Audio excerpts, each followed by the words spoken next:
So the kids woke up and they headed right downstairs to the Christmas tree, and the parents said, well, there's one present, one surprise present you get first.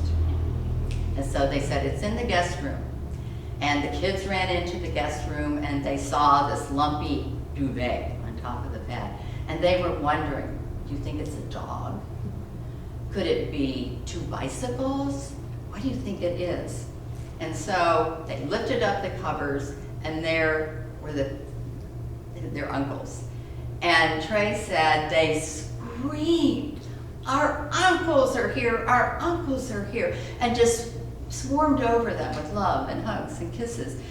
And he said, you know, I thought the best part would be surprising them. And it wasn't. The best part was being so welcomed and loved. That was the gift. That was the gift to us. And Jesus said, if you don't receive the kingdom of God as a little child, and wouldn't a little child be sharing this gift with others, you will not enter it. The Maasai also value children. Maybe you know this, it came out recently in my reading. The Maasai warriors have a way of greeting one another. And the question they ask one another is, how are the children? And the response, traditional response, is all of the children are well. Even if this person had no children, all of the children are well. Because if children are well, peace and safety will prevail. There's the protection of the young and the powerless are there in the government. And we have not forgotten our reason for being. Our response to life is to love. Shall we ask that of our government? How are the children? And I know we have teachers in the congregation and parents and grandparents that see that are many even children in St. Petersburg that are not fed at home and come to school hungry. How are the children? And I know that today we need to join the churches around the world in worldwide communion, even if virtually. But truly with whatever elements we have on hand today, we need to reclaim love, the love of God for all life, all people, all creation.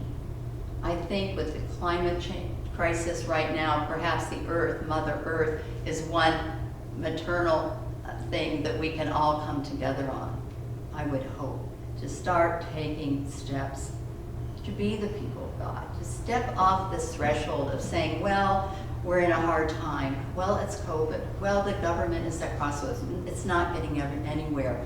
What can we do? What can we do to be the church in our community? What can we do to be the church with one another? And I see how much Trinity continues to do in reaching out to one another as members, and that's beautiful.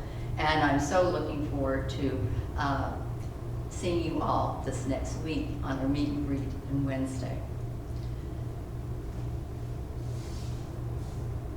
I want to end with something written by Ganga White, somewhat of a benediction, but it asks us about our faith. What if our religion was each other? If our practice was our life? If prayer was simply our words? What if the temple was the earth? If forests were our church?